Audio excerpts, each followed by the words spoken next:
वायदा कारोबार के हफ्ते के एक्सपायरी के दिन आज फिर से शुरुआत करने के लिए हैं ढेर सारे कमजोरी भरे संकेत। गैप से खुलने के बाद क्या कहीं कोई सपोर्ट है या बिकवाली का बढ़ेगा दबाव, रिकवरी होगी तो कितनी और कितनी टिकाऊ, ढेर सारे हैं सवाल, जवाब है तैयार। स्वागत है आप सबका शेयर बाजार लाइव में। नमस्कार, मैं हूं अनिल सिंह और नमस्कार, मैं हूं दीपांशु भंडारी। वीकली एक्सपायरी का भी दिन है, हो जाइए तैयार एक्शन के लिए। सबसे पहले तो अनिल सर यही समझते हैं आज के लिए आपकी नज़र कहाँ पे, ट्रिगर्स क्या कह रहे हैं? दीप, बड़े ट्रिगर्स जो हैं दुनिया भर के बाजारों से आते दिख रहे हैं और अमेरिकी बाजारों में कमजोरी भरा सेशन रहा। उम्मीद थी, आशंका थी, डर था कि कमजोरी होगी, लेकिन कुछ ज़्यादा ही हुई है जितना हम सोचते थे उससे, और उसी का असर आप एसजेएक्स निफ्टी पर भी देख रहे हैं। यहाँ पर कमजोरी के साथ एसजेएक्स निफ्टी में भी ट्रेड होता दिख रहा है 16,300 के नीचे, यानी कि कल के लोज के नीचे ट्रेड करने को तैयार है बाजार।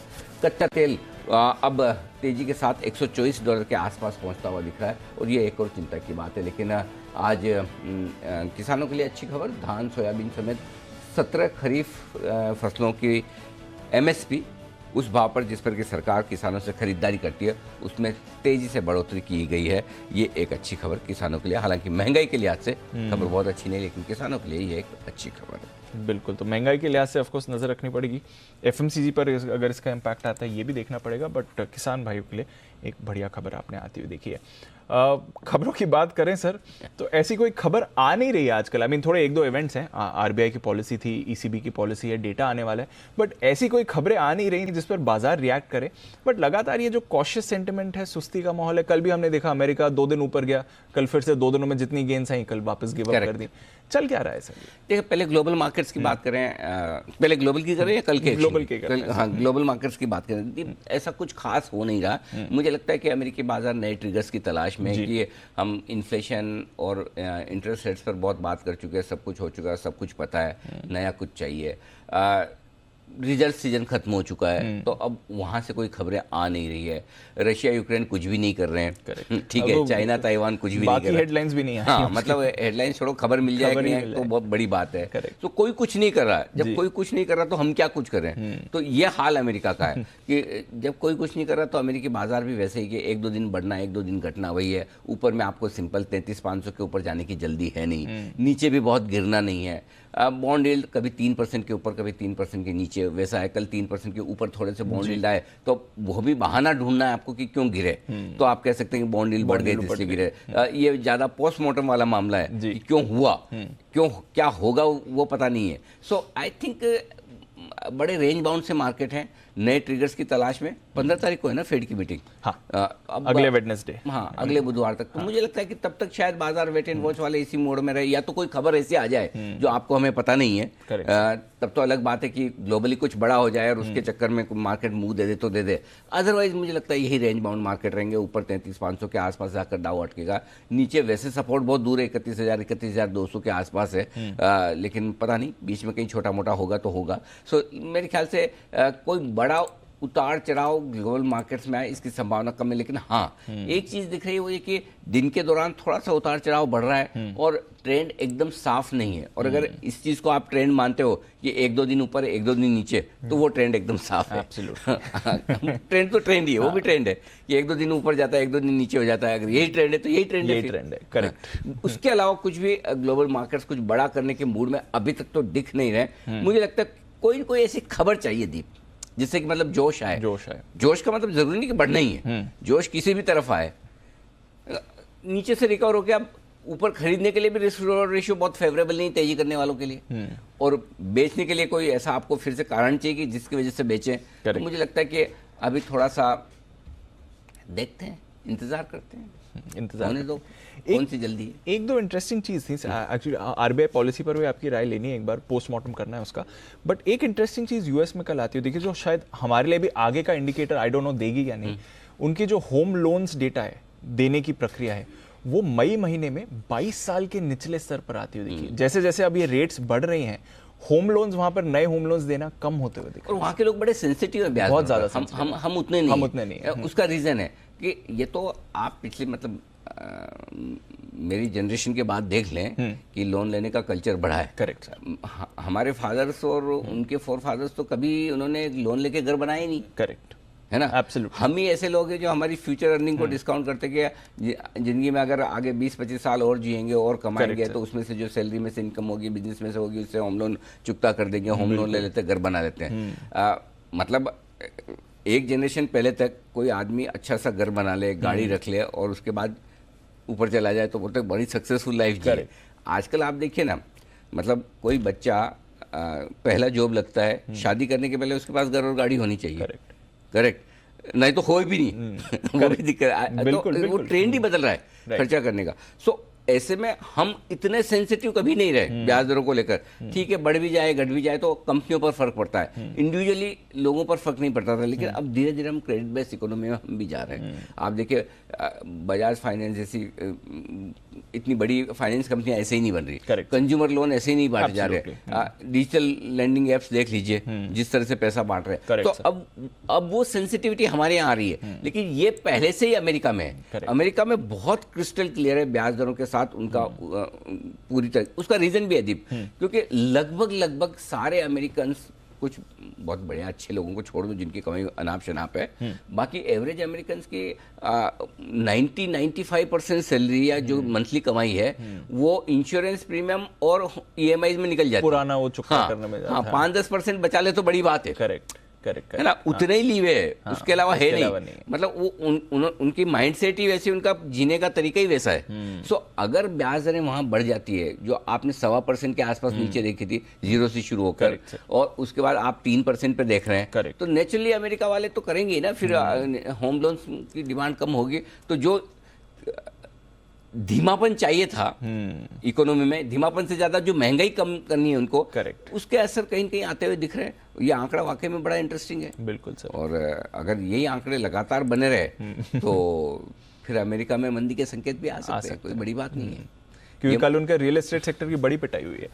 देखो, रियल एस्टेट सेक्टर इकोनॉमी को दिखाता है। दो सेक्टर है ना, बहुत जल्दी से इकोनॉमी की हालत दिखाते हैं, एक ऑटो और दूसरा रियल एस्टेट। अगर ऑटो और रियल एस्टेट दोनों नहीं चल रहे तो इसका मतलब समझ लीजिए कि आपकी इकोनॉमी गई। ये बहुत साफ नजर आता है, क्योंकि इन दो सेक्टर से आपको पूरा समझ में आ जाएगा कि मूड माहौल कैसा है। तो हमेशा इन दो सेक्टर के डेटा को कोई भी देश रहने दो, पता चल जाएगा। और इन दोनों के साथ में 50 अलग इंडस्ट्रीज जुड़ी हुई है। एग्जैक्टली। सो आपको तुरंत है ना, एक रियल एस्टेट की डिमांड कम होने का मतलब 50 दूसरी इंडस्ट्री में डिमांड कम होगी। करेक्ट, जिसमें होम लोन भी आ गया, जिसमें स्टील सीमेंट वगैरह सरिया सब कुछ, होम डेकोर एवरीथिंग सब आ गया, सब आ गया। यही है। वैसे कल हमारे रियल एस्टेट स्टॉक्स अच्छे मूड में थे, क्योंकि ऑफ कोर्स अब विकल्प लेने के लिए डेवलपर्स के लिए भी और होम लोन लेने वाले लोगों के लिए भी ऑप्शन बढ़ गया कोऑपरेटिव बैंक्स का। बट थोड़ा ये पोस्ट एनालिसिस की जाए सर, पोस्टमार्टम वैसे भी हमें मजा आता है करने में। हुआ क्या, क्योंकि पॉलिसी एक्सपेक्टेड लाइंस पर थी, जैसे आप भी बता रहे थे, कोई ऐसा बड़ा नेगेटिव शॉक या ऐसा नेगेटिव सरप्राइज कुछ आया नहीं। कमेंट्री भी इन्फ्लेशन को लेकर एक चिंता थी, बट जीडीपी सर ने कहा कि मेंटेन रहेगी। बट ऐसा क्या हुआ कि एंड ऑफ द डे बाजार हम इतने शार्प गिरा? मिड सेशन में जब गवर्नर साहब ने 12 बजे अपनी प्रेस कॉन्फ्रेंस शुरू की, उसके बाद बाजार का मूड माहौल बिगड़ गया, बदल गया। क्योंकि पहले बाजार ये मानकर चल रहा था कि ठीक है, 0.5% बढ़ाई, ठीक है, कोई दिक्कत नहीं, हमें पता था। जीडीपी का टारगेट उन्होंने कम नहीं किया, सीआरआर नहीं बढ़ाई, तो ये सारी चीज़ें अच्छी थी।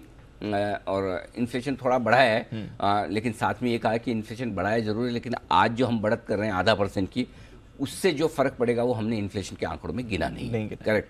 लेकिन जब आपने गवर्नर साहब की कॉन्फ्रेंस सुनी, और कॉन्फ्रेंस के बाद में बाजार का वो कॉन्फिडेंस जाता रहा, उसकी 2-3 बड़ी वजह है दीप की।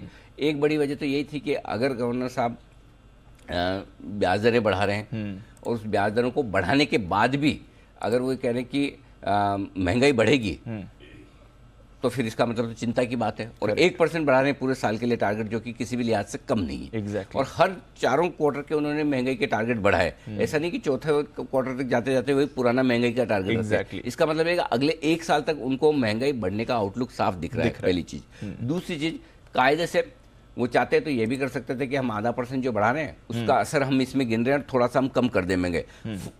समझो आपने 0.5% ब्याज देने बढ़े, उससे आपके हिसाब से कितनी महंगाई कम होनी चाहिए? गवर्नर साहब अपना अंदाजा लगा लेते हैं कि 1/4% कम होगी, 0.5% कम होगी, जो उनको लगे वो करके टारगेट देते, लेकिन उन्होंने वो देने की जल्दबाजी नहीं की।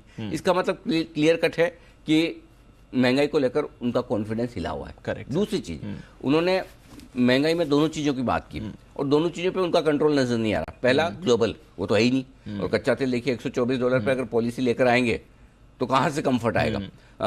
3-4 महीने के ऊपरी स्तरों पर फिर से कच्चा तेल है। Correct. तो वो उनके हाथ के बाहर की चीजें। और दूसरा, खाने पीने की चीजों की महंगाई को लेकर उन्होंने कोई कॉन्फिडेंट स्टेटमेंट नहीं दिया। बोले वो अभी भी ऊपर है, देखते हैं कब नीचे आएगी। ये नहीं कहा कि अब नई फसल आने लगेगी, उसके बाद थोड़ा ये भी कम हो जाएंगे, वो वैसा कोई स्टेटमेंट आया नहीं। तो वहां पर उनकी चिंता।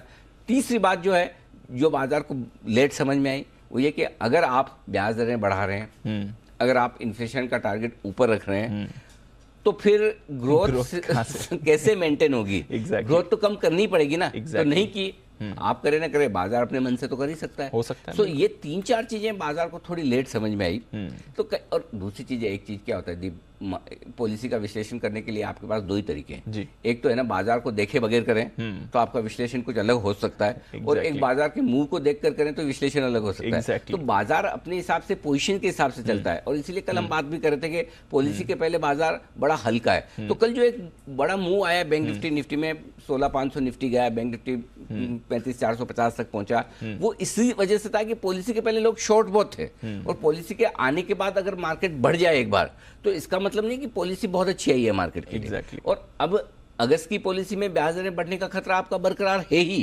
अब वो 25 बेसिस पॉइंट बढ़ता है, कम ज्यादा होता है, वो एक अलग चीज है। सो मेरे ख्याल से ओवरऑल पॉलिसी के लिहाज से एक चीज क्रिस्टल क्लियर है कि अभी भी महंगाई बड़ी चिंता है, और वो जल्दी से खत्म होने वाली नहीं है। अगर एक साल तक हर क्वार्टर के आगे के टारगेट महंगाई के गवर्नर आप बढ़ा रहे हैं, तो चिंता तो है, और दोनों तरफ की चिंता है। मैं फिर कहूँगा कि पहली बार गवर्नर साहब के मुंह से टमाटर का नाम सुना है। इससे आप अंदाजा लगा सकते हैं कि आरबीआई किस तरह से माइन्यूटली एक छोटे लेवल पर जाकर देख रहा है कि महंगाई कहाँ से कितनी क्या बढ़ रही है। बिल्कुल, ये एक एग्जाम्पल है। है ना? सो आई थिंक समझना चाहिए, महंगाई थोड़ी सी चिंता की बात है, और वही कल बाजार का मूड खराब करती हुई दिखी है बात। और अभी तो 17 पदार्थों पर एमएसपी बढ़ गया है। हाँ, थोड़ा और नेचुरली देखिए, ये तो दोनों गिव एंड टेक सिचुएशन है। अगर आप किसानों की आय बढ़ाकर उनके हाथों में ज़्यादा पैसा देकर कंजम्पशन देना चाहते हैं, उनको सही मूल्य देना चाहते हैं, तो वो भी सही है, लेकिन उसका असर महंगाई पे तो आएगा ही आएगा।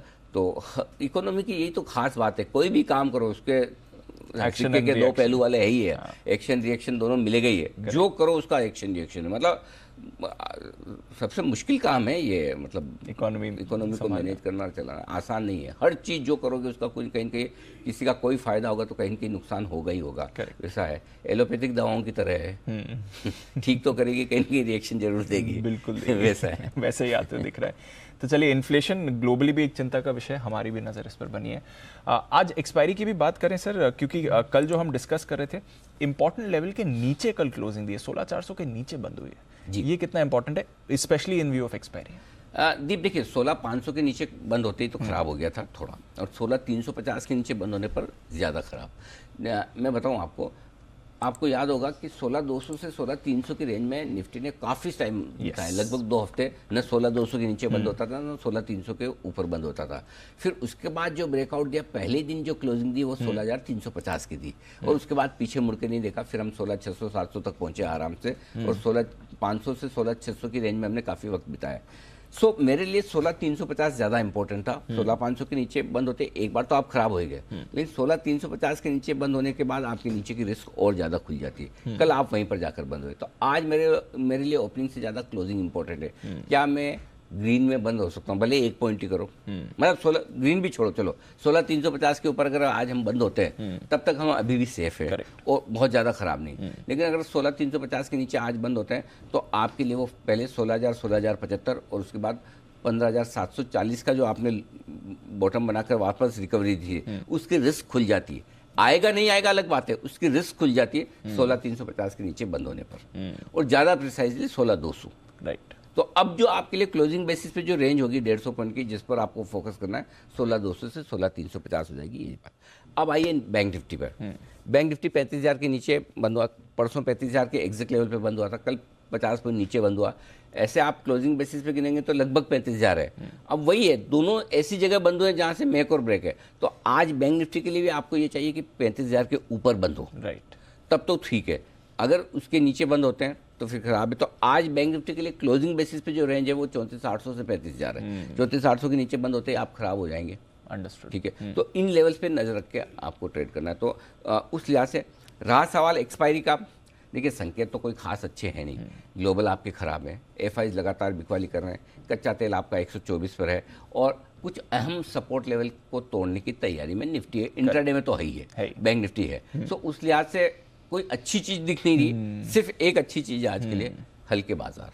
और पिछले 2 दिनों से अगर कमजोरी हो भी रही है, धीमे धीमे हो रही है, वो इसी वजह से हो रही है कि बाजार हल्के हैं। ये अगर लॉन्ग पोजीशन ज़्यादा हो तो धड़ाधड़ गिरना शुरू कर दे, लेकिन पोजीशन ही कम है, शॉर्ट साइड पर ज़्यादा है, लॉन्ग साइड पर कम है, तो इसलिए क्या होता है कि डर वाले लोग ज़्यादा जल्दी बेचते हैं कि जिसको डर है, और डर किसको, अगर आपकी तेजी की पोजीशन है तो डर है कि नीचे जा रहा है, वो पोजीशन ही बहुत कम है, इसलिए आपको सेलिंग प्रेशर थोड़ा कम दिख रहा है और धीरे धीरे बाजार जा रहा है। तो एक ही पॉजिटिव है कि आप हल्के मार्केट में जा रहे हैं आज एक्सपायरी के दिन। करेक्ट, तो हल्का मार्केट है, शायद सेलिंग प्रेशर उतना नहीं हो, बट हाँ संकेत कुछ ज़्यादा एनकरेजिंग नहीं है।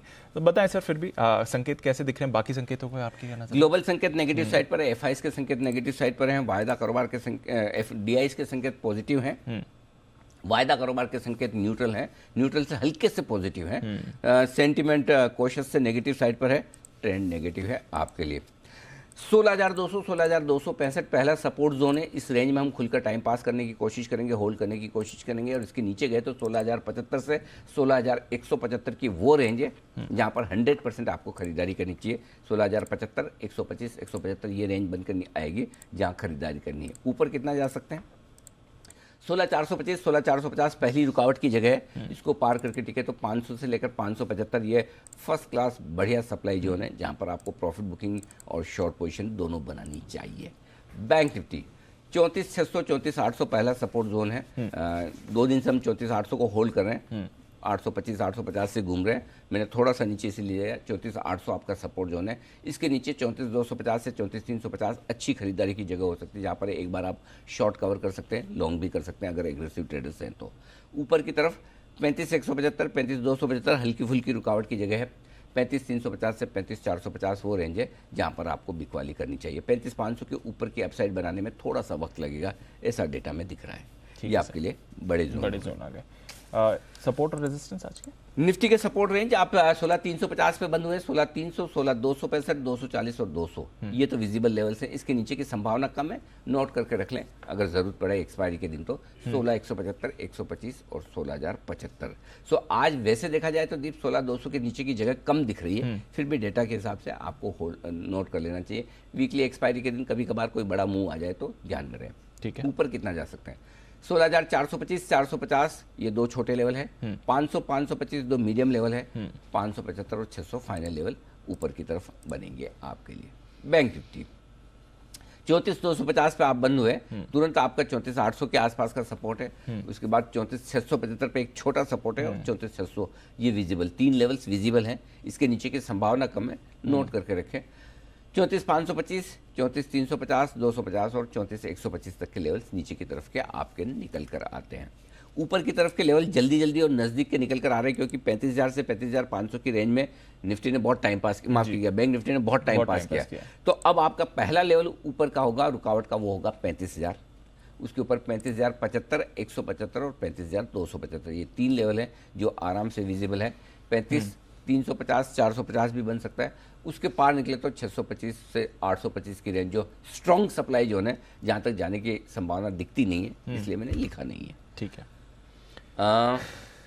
तो हाँ ये नीचे और ऊपर के सारे आपके सपोर्ट लेवल, डेटा थोड़ा ये सारे लेवल्स दीप एक बार फिर से बता दूं दर्शकों को, ये सारे स्पॉट लेवल हैं, न कि फ्यूचर्स, ये ध्यान में रखिए। ठीक है सर, ये एफआईएस की लॉन्ग पोजीशन तो रोज कम होती जा रही है सर, बढ़िया है, 30% भी नीचे आ गई अब तो। एक दिन खत्म ही हो जाए तो बेचना बंद करें। वो हम राजस्थान में हम बोलते हैं हो जाए पाप कटे, मतलब खत्म हो गया, जाओ अब क्या बेचोगे, अब तो कुछ बचा ही नहीं, अब कुछ बचा।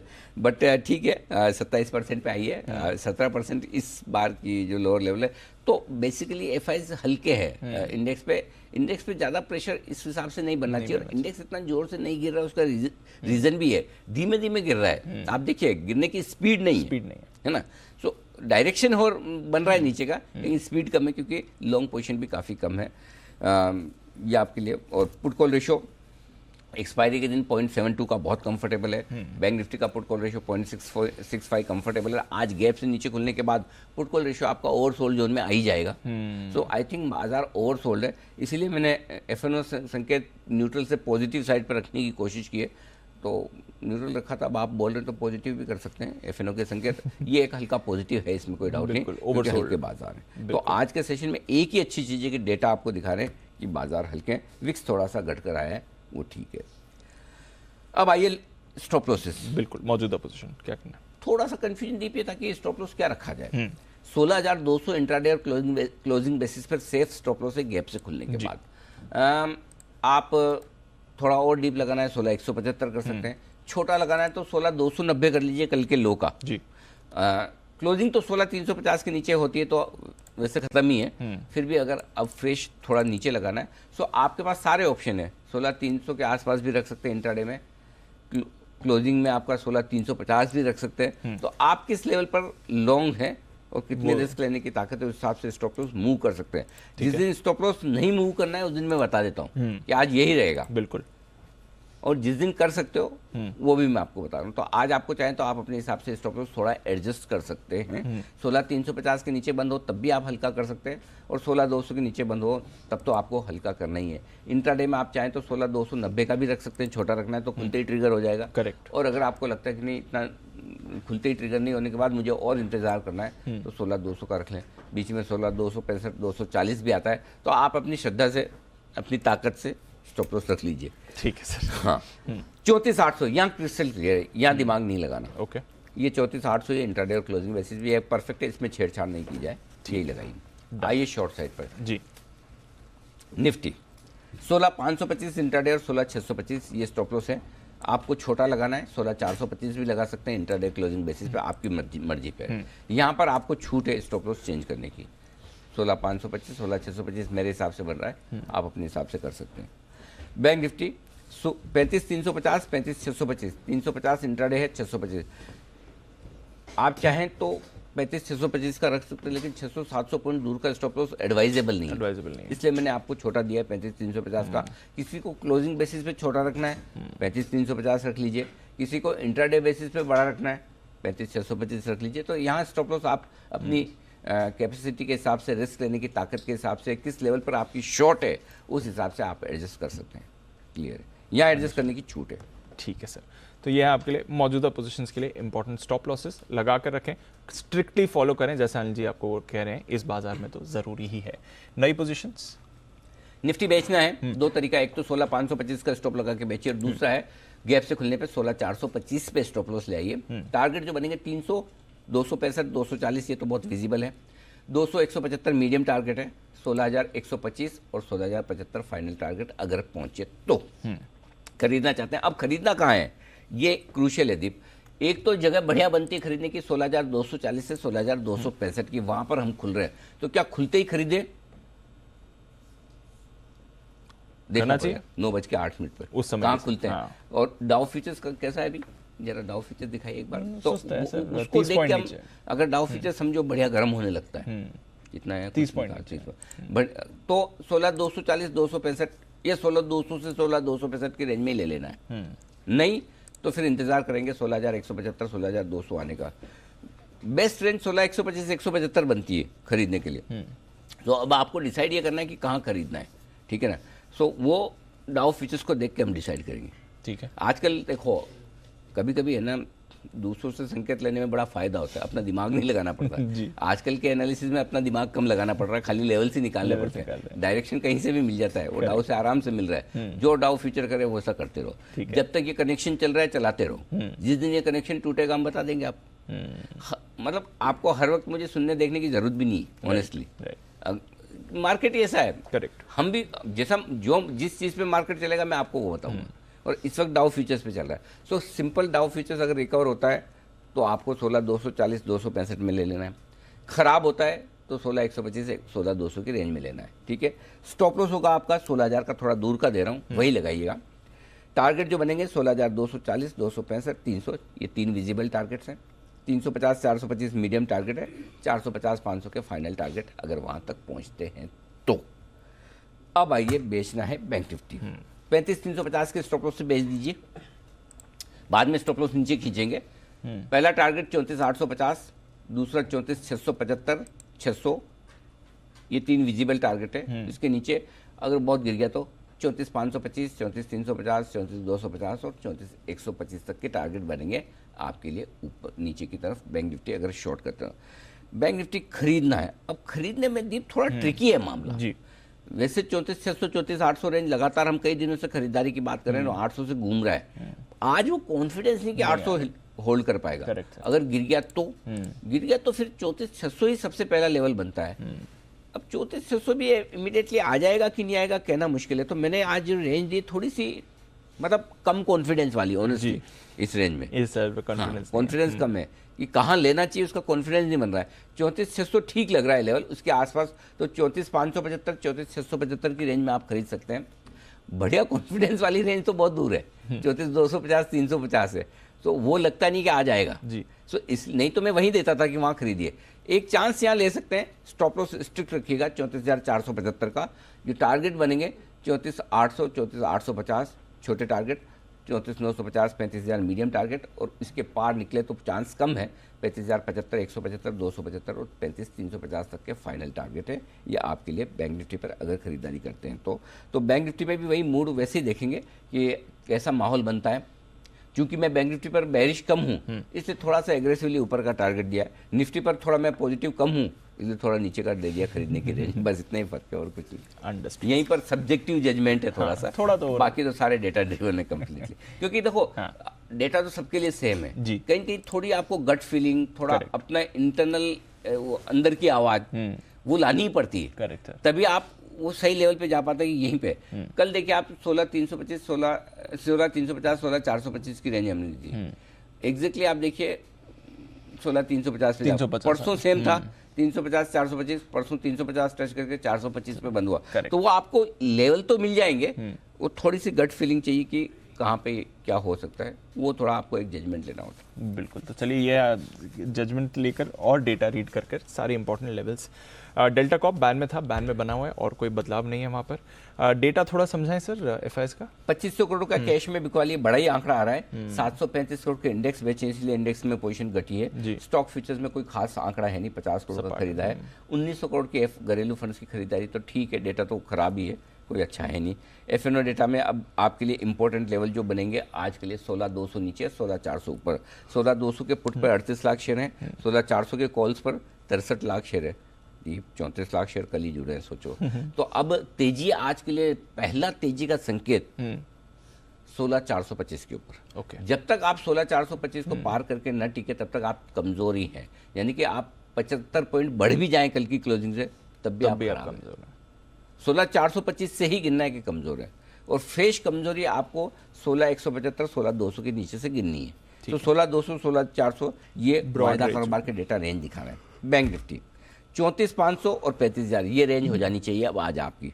34,500 के पुट पर 22 lakh share highest open interest है। 35,000 के पुट पर 16 लाख शेयर है और 35,000 के कॉल्स पर भी 22 लाख शेयर है।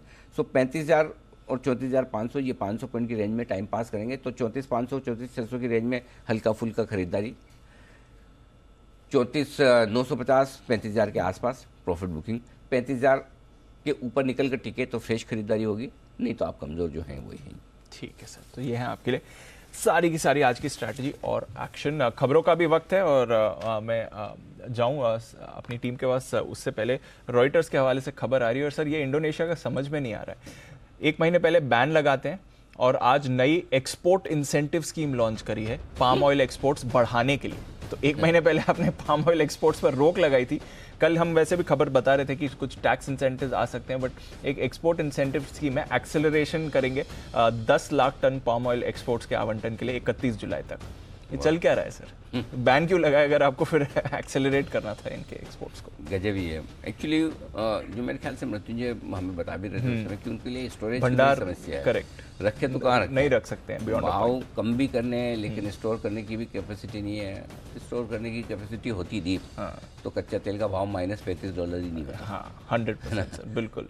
35 आप डिलीवरी लेके रखो और $35 मिले ये तो स्वप्न में आप सोच सकते हो। Exactly. हकीकत में तो खैर हमने देखा है 2020 में।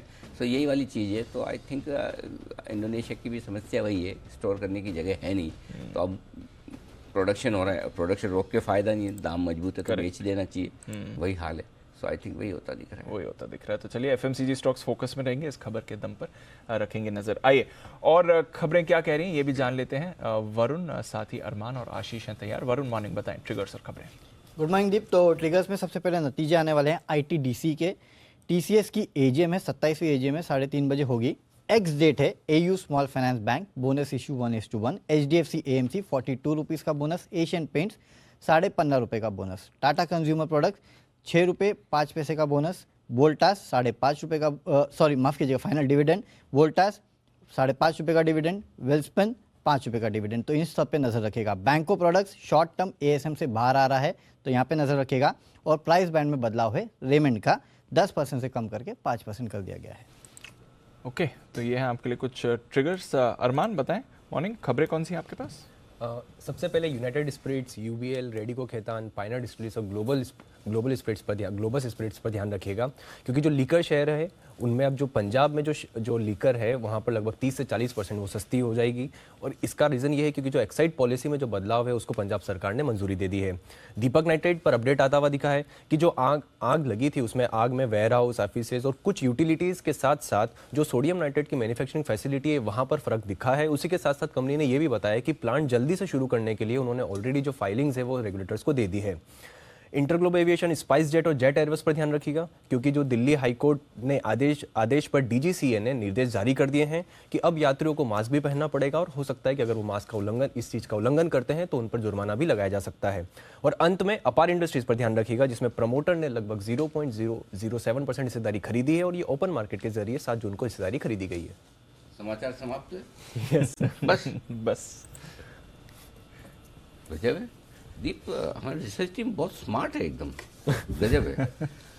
मतलब रिजल्ट सीजन में जब रिजल्ट आते हैं तब 6 पेज का प्रिंट आउट आता है। आज भी 6 का ही है। 5 खबरों में। तो प्रिंट आउट आशीष ने 5 खबरों। देखो एक मिनट, हाँ ये देखो जरा कैमरा दिखा सकते हैं, ये जरा देखना एक बार इधर नजदीक से, अगर फोन का साइज डबल है, स्पेस 3 गुना, ताकि ये न लगे कि काम नहीं किया है। लेकिन इनको पता नहीं मैं भी अनिल सिंह की हूँ। तो खबरें है नहीं, लेकिन देखो ऐसा लगता है जैसे बहुत सारी 6 पेज के प्रिंट आउट की खबरें। आशीष कागज बचाएगा। जरूरी है। चलिए, लेकिन खबरें तो आप ला नहीं सकते, जितनी है उतनी देनी पड़ेगी, लेकिन पेपर बचा सकते हैं। बिल्कुल। चलिए, तो हमारी रिसर्च टीम ने 6 पेज का बहुत सारा ढेर सारा काम किया है और अब आशीष बताएंगे आपको। एक बात है सर, खबरें नहीं आ रही बट ब्रोकरेजेस काम कर रहे हैं। रिपोर्ट्स अच्छी आ रही है, रिपोर्ट्स बढ़िया आ रही है। रिपोर्ट्स अच्छी आ रही है, रिपोर्ट्स ज़्यादा आई हैं आज, ढेर सारी हैं। तो चलिए, वक्त है एफआईआर का।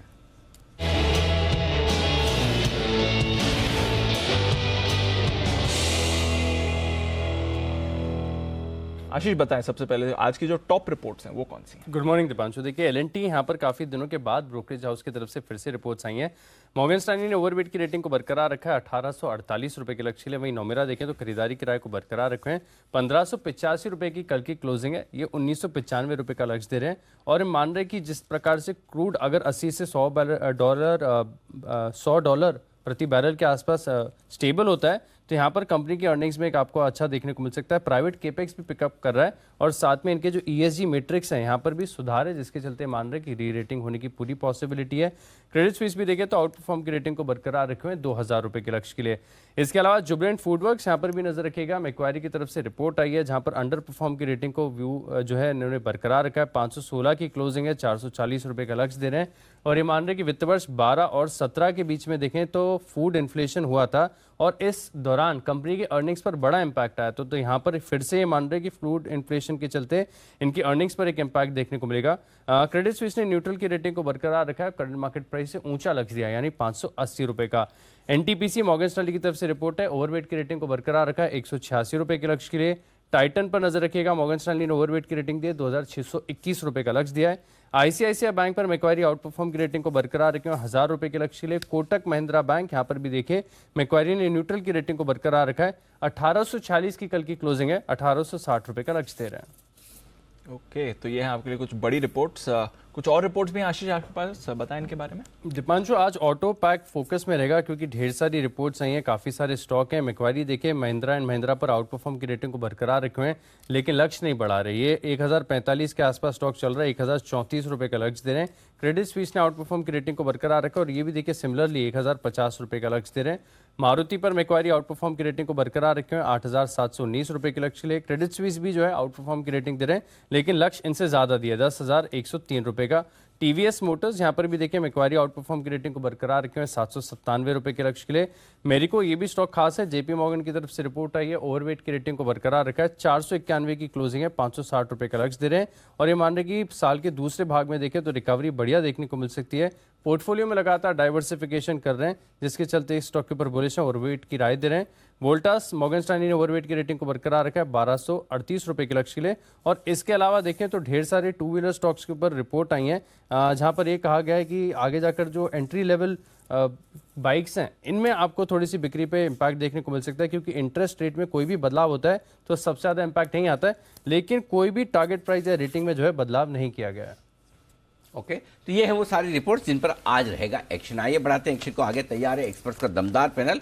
वक्त है पिक ऑफ द डे का।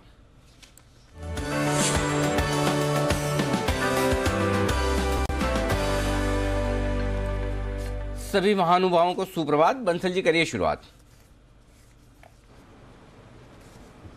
सुप्रभात अनिल जी, सुप्रभात दीपांशु। अनिल जी, मेरा जो पिक ऑफ द डे है M&M फाइनेंस है, महिंद्रा एंड महिंद्रा फाइनेंस है, बस बट कंडीशनल है, लेवल टूटने पर ही खरीदना है। M&M फाइनेंस में 191 191 के लेवल टूटेंगे ऊपर की तरफ, तब इसको खरीदना है। 186 186 का स्टॉप लॉस है, 203 का टारगेट है। ओके, 186 से 151, 5 रुपए बढ़ने के बाद खरीदना है, अभी क्यों नहीं? देखिए अनिल जी, खतरे के बादल हैं, सिंगापुर निफ्टी भी नीचे के संकेत हैं और नीट क्लीन क्लियर ब्रेकआउट 191 के ऊपर है, तो थोड़ा सेफ्टी को ध्यान में रखते हुए लेवल टूटने के बाद ही खरीदने की तो कोई ऐसा भी तो कर सकते हो बंसल जी कि नीचे में कहीं आ जाए, खतरों के बादल को देखते 180 आ जाए तो वहां ले ले, ऐसा नहीं करना?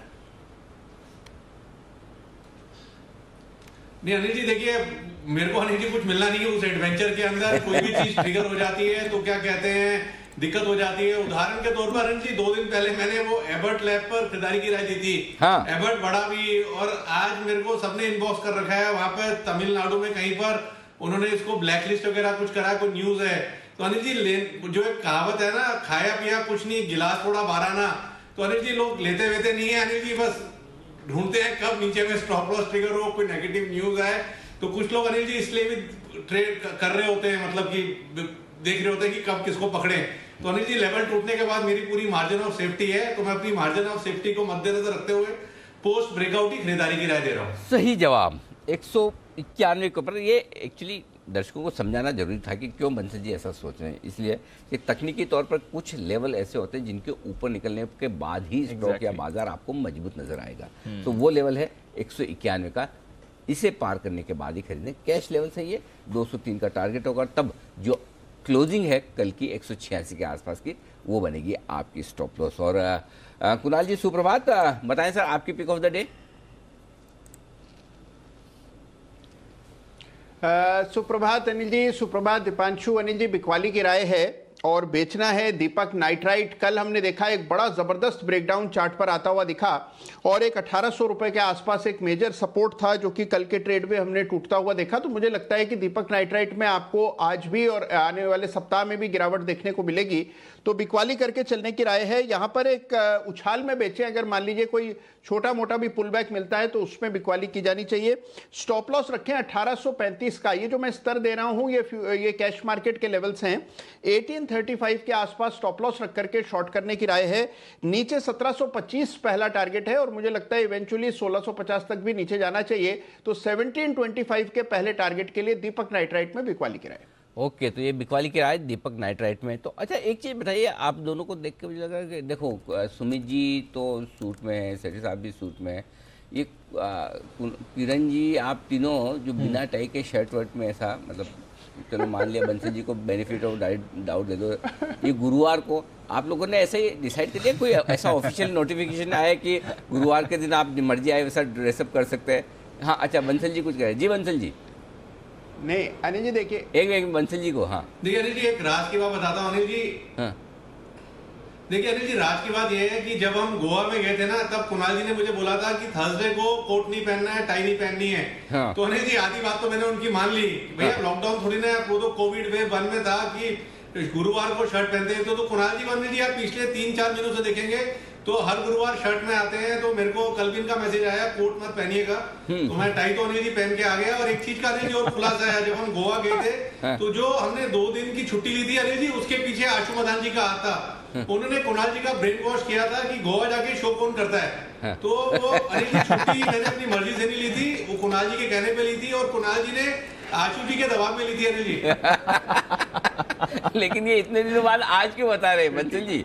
ये मतलब वो कन्फेशन करने का आज कोई खास वजह, ट्रिगर? परसों की मीटिंग अनिल जी मौका नहीं मिला। आप कल के अनिल जी, कुणाल जी ने 2-3 बार तोप का मुंह आशु जी की तरफ कर दिया है। अब आशु जी उनको तो लपेटेंगे साथ में, मतलब कि मेरा नंबर ना आ जाए। तो मैं अनिल जी अपने नंबर बना रहा हूँ। चलिए आज तो आप बच गए क्योंकि आप टाई लगा के आए हुए हैं। बाकी हाँ जी कुणाल जी, आप कुछ कह रहे थे इसमें। अनिल जी देखिए, आपको याद होगा सन 2020 में जब कोविड हुआ था, तब अनिल जी आपने एक नोटिफिकेशन जारी किया था कि थर्सडे को आपसे टाई नहीं पहननी है, टाई लेस थर्सडे। यस तो अनिल जी उसकी कोई वापसी नोटिस नहीं आया, तो हम मान के चल रहे हैं कि नोटिस अभी भी लागू है अनिल जी।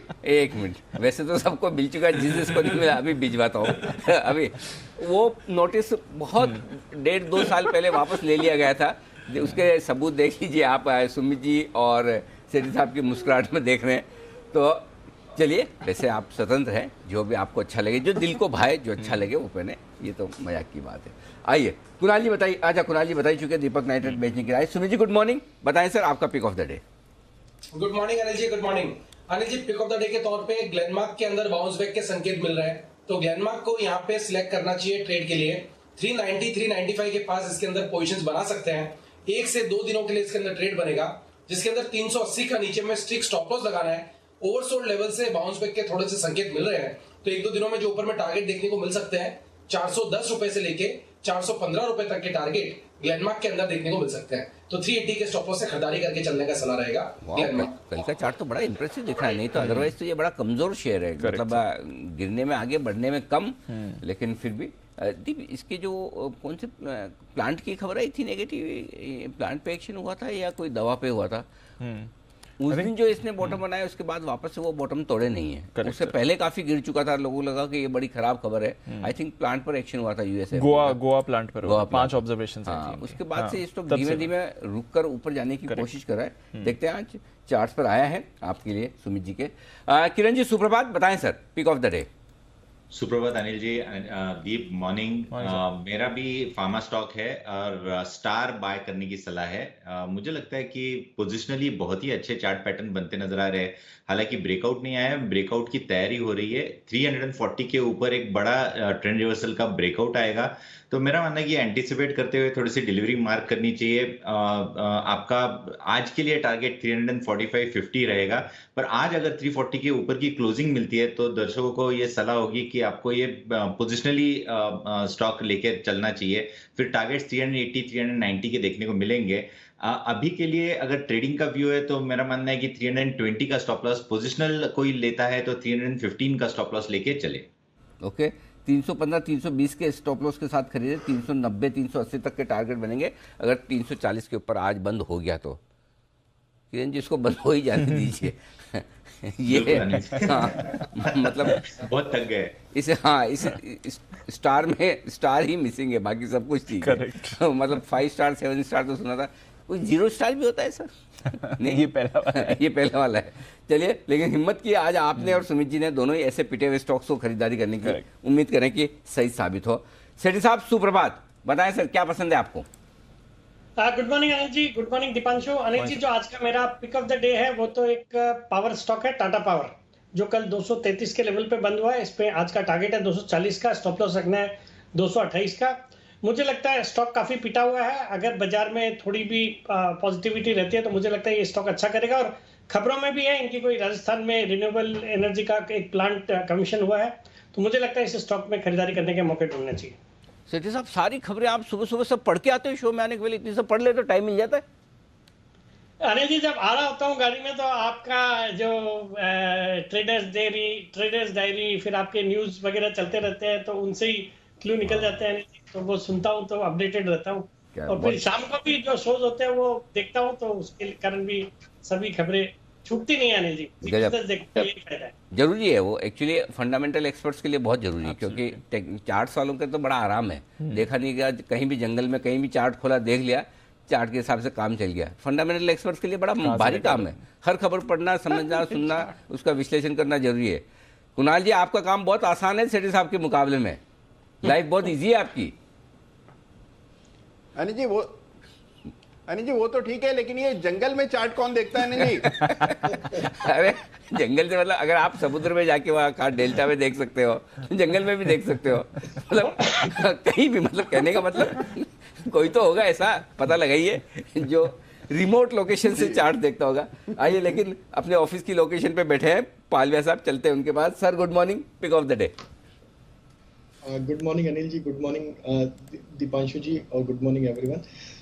स्टॉक जो बाय करेंगे वो रहेगा टीवीएस मोटर। एक सस्टेन्ड अप ट्रेंड ये स्टॉक में देखने को मिला। जिस तरीके से स्ट्रेंथ इस स्टॉक में देखने को मिली, पिछली सीरीज में भी काफ़ी अच्छा परफॉर्मेंस था स्टॉक का, और अभी भी स्टॉक ने एक अपने कंसोलिडेशन रेंज का ब्रेकआउट यहाँ पे डेली सेटअप के हिसाब से करते हुए दिख रहा है। हमें लगता है टीवीएस मोटर को यहाँ पे बाय करना चाहिए। 750 के आसपास स्टॉक ट्रेड कर रहा है, इसमें हम एक्सपेक्ट कर रहे हैं टारगेट आना चाहिए 760 से लेके 765 तक के। स्टॉप लॉस रखेंगे हम करीब 740 रुपए का, तो टीवीएस मोटर पे बाय करने की सलाह है। ओके, तो ये है आपके लिए टीवीएस मोटर्स में खरीदारी करने की राय आती हुई। वागले साहब भी जुड़ चुके हैं हमारे साथ। गुड मॉर्निंग सर, बताएं pick of the day.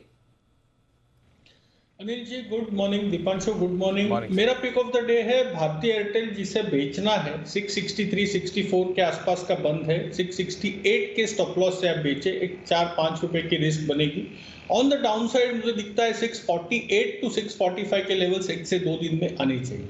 Okay, तो भारतीय एयरटेल है ये स्टॉक जहां पर बिकवाली करने की राय वागले साहब की तरफ से। तो आज दीपक नाइट्राइट पे कुणाल जी ने बिकवाली की राय दी, भारतीय एयरटेल पे वागले साहब ने बिकवाली की राय दी, और बाकी सारी राय जो आ रही है आपके लिए वो खरीदारी की तरफ आती हुई दिख रही है। सेठी साहब ने कहा है टाटा पावर खरीदिए, आज के लिए उन्हें पसंद है, लेकिन सेठी साहब की लिस्ट में ढेर सारे स्टॉक्स होते हैं। सेठी साहब, एफएनओ के दूसरे स्टॉक्स बताएं जो आज आपके रडार पर हैं। हाँ बिल्कुल अनिल जी, जो एफएनओ के 3-4 स्टॉक्स और हैं जिनको बाजार को देखते हुए मुझे लगता है अगर कोई मौका मिले तो खरीदारी करने के मौके ढूंढने चाहिए। जो दूसरा स्टॉक है after Tata power is hero MotoCorp. मुझे लगता है ऑटो सेक्टर फोकस में है, और टू व्हीलर्स खास करके। अभी राजेश पालीवाल जी ने भी टीवीएस मोटर को रिकमेंड किया। मुझे लगता है हीरो मोटोकॉर्प भी अपनी गिरावट के बाद एक अच्छी रिकवरी के लिए तैयार है, और कल इसमें भी कुछ इलेक्ट्रिक व्हीकल्स के स्पेस को लेके कुछ खबरें भी है। मुझे लगता है इस स्टॉक को खरीदे। 2650 का टारगेट है, 2565 का स्टॉप लॉस। तीसरा स्टॉक दिग्गज आईटी कंपनी टीसीएस, यहाँ पे खरीदारी करने की सलाह है। अच्छा खासा पिटा हुआ स्टॉक है, और अगर बाजार को रिकवर होना है तो मुझे लगता है TCS would be a major contributor to that, तो उसमें खरीदारी करने की सलाह। 3450 का टारगेट, 3380 का स्टॉप लॉस। चौथा state bank of India, public sector banking space से मैंने स्टेट बैंक ऑफ इंडिया को पिक किया। कल एक जो आरबीआई की policy out of the way होने के बाद मुझे लगता है बैंकिंग स्टॉक्स ठीक करने चाहिए, खास करके ये जो क्वालिटी बैंक्स है जिसमें पब्लिक सेक्टर बैंकिंग स्पेस से state bank of India looks good at the current levels. यहाँ पे खरीदारी करने की सलाह। 480 का टारगेट, 465 का स्टॉप लॉस। और फाइनली क्रूड में जो गिरावट है वो थम नहीं रही है। क्रूड कल भी तेज हुआ है, और हालांकि ओएनजीसी काफी अच्छा कर रहा है पिछले कुछ दिनों से। मुझे लगता है आज भी ये स्टॉक अच्छा करना चाहिए, तो इसमें आज के टारगेट है 168 रुपए के, स्टॉप लॉस 160 रुपए। 160 का स्टॉप लॉस, 168 के टारगेट। ओएनजीसी है आखिरी स्टॉक जहां पर करनी है आपको खरीदारी। 163.50 पर हुआ है बंद। तो 4 और बेहतरीन स्टॉक है वायदा कारोबार के, हीरो मोटोकॉर्प, टीसीएस, एसबीआई और ओएनजीसी। निफ्टी के बाहर निकलने को तैयार नहीं है सारे सेठी साहब, बस बिल्कुल टॉप स्टॉक्स में ही रहना है, मजबूत शेयरों में ही रहना है। ये सेठी साहब की राय एकदम क्रिस्टल क्लियर। तो ये है आपके लिए स्टॉक्स जहां पर आपको आज एक्शन आते हुए दिखेगा। अच्छा सेठी साहब, एक दीपक नाइट्राइट पर अपना भी व्यू दें सर।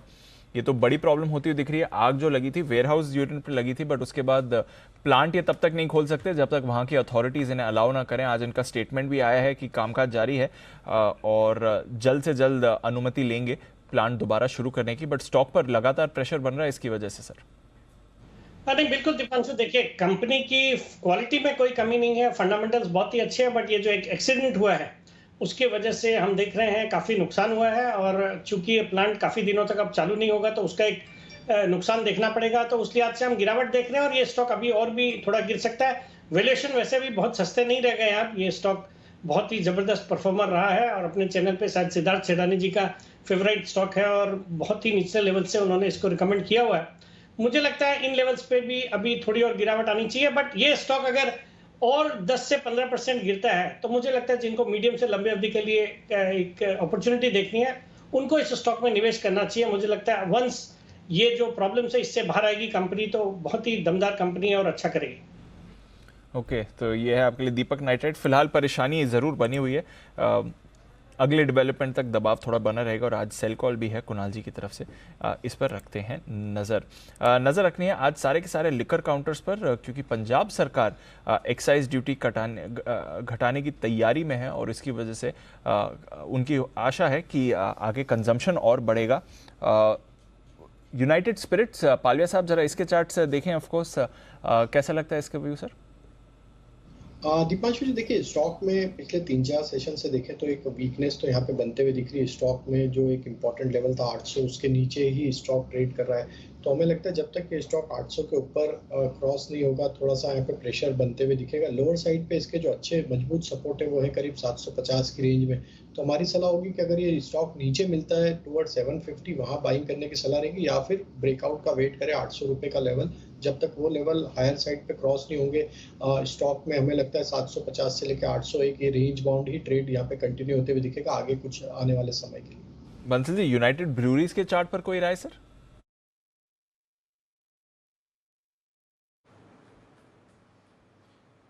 दीपांशु, यूबीएल का चार्ट देखें तो साइडवेज जोन में ट्रेड कर रहा है। टेक्निकली हम देखें तो यहाँ पर नीचे में 1465 1470 एक सपोर्ट है, तो जिन्होंने ले रखा है 1465 1470 के सपोर्ट से होल्ड की राय है, नई खरीदारी की राय नहीं है। दीपांशु, यहाँ पर पिछले 2 दिन से गिरावट देखने को मिल रही है, कोई पॉजिटिव क्रॉस ओवर होगा तभी खरीदना चाहिए, और as of now positive cross over का जो लेवल है that is not well defined, तो वेट एंड वॉच है। जिन्होंने ले रखा है वो होल्ड करें, नई खरीदारी के लिए वेट करें। नहीं, टेक्निकल राय नहीं चाहिए थी सर, इस पे फंडामेंटल वाली चाहिए राय। बंसल जी सॉरी है, दीप भूल गए। अनिल जी देखिए, आप मुझसे तो फंडामेंटल राय मांगते हैं अनिल जी। देखिए यू बीइंग देखिए अनिल जी, आप तो सीए अनिल जी, मेरे जैसे बहुत से लोगों का अनिल जी, मेरे मित्रों का एक सवाल है आपसे कि अनिल जी आप आज फंडामेंटल राय मांग रहे हैं। अनिल जी अभी एक्साइज ड्यूटी कम होने की दीपांशु ने बात करी है। अनिल जी देखिए, ड्यूटी फ्री मीन्स की कोई ड्यूटी नहीं है। अगर वो ड्यूटी पर जीएसटी लग जाए तो फिर वो ड्यूटी फ्री क्या हुआ अनिल जी? जो एयरपोर्ट पे ड्यूटी फ्री शॉप्स हैं वहां लिकर पे अनिल जी जीएसटी लगता है, और इंडिया के बाहर अगर आप लेते हैं तो वहां कोई जीएसटी नहीं है। तो अनिल जी या तो ड्यूटी फ्री का नाम चेंज करें या फिर इसमें से जीएसटी हटाएं। इस पे अनिल जी आप अपनी मतलब की जो नॉलेज है, एक्सपर्टीज अनिल जी वो शेयर कीजिए। मेरे दोस्तों अनिल जी कितनी बार मैसेज करते हैं, मुझे मौका नहीं मिलता है, तो आज मौका मिला तो मैंने लगे हाथ, मैंने आपसे पूछ लिया। मैं आपके साथ सिर्फ हार्दिक सहानुभूति शेयर कर सकता हूँ, इससे ज़्यादा कुछ नहीं। मेरी सहानुभूति आपकी समस्या में, लेकिन आजकल है ना कि ये ना बंसल जी, आपने जो अभी किया ना, ये जनरल न्यूज़ चैनल पे शाम को डिबेट नहीं होती, पॉलिटिकल डिबेट, उसमें है ना कोई सवाल पूछता है एंकर, तो एंकर मतलब एंकर को सवाल जवाब देने के बजाय एंकर पे अटैक कर दो। एंकर से मतलब आपको दूसरी पार्टी वाले से डिबेट करने के बजाय एंकर से करने। मेरा सवाल सिंपल ये है कि पंजाब में जो 30 से 40% एक्साइज ड्यूटी घट रही है लिकर स्टॉक पे, इस पे आपकी फंडामेंटल राय क्या है? क्या आप प्रसन्न हैं इससे? अनिल जी नहीं अनिल जी, मैं तो अनिल जी प्रसन्न हूँ। अनिल जी देखिए, जब भी ड्यूटी घटती है सेल बढ़ती है, सेल बढ़ेगी तो अनिल जी स्टॉक प्राइस में भी रिफ्लेक्ट होगा। और अनिल जी ये तो चीज देखी है हमने, जैसे आज का नहीं पता अनिल जी, टिल 94-95 राजस्थान के अंदर भी जितने भी ये जो बेचने वाले होते थे प्राइवेट होते थे, तो वहां पर भी अनिल जी ईयर एंड पर, फाइनेंशियल ईयर एंड पर सेल लगती थी और लोग पागलों जैसे लेते थे।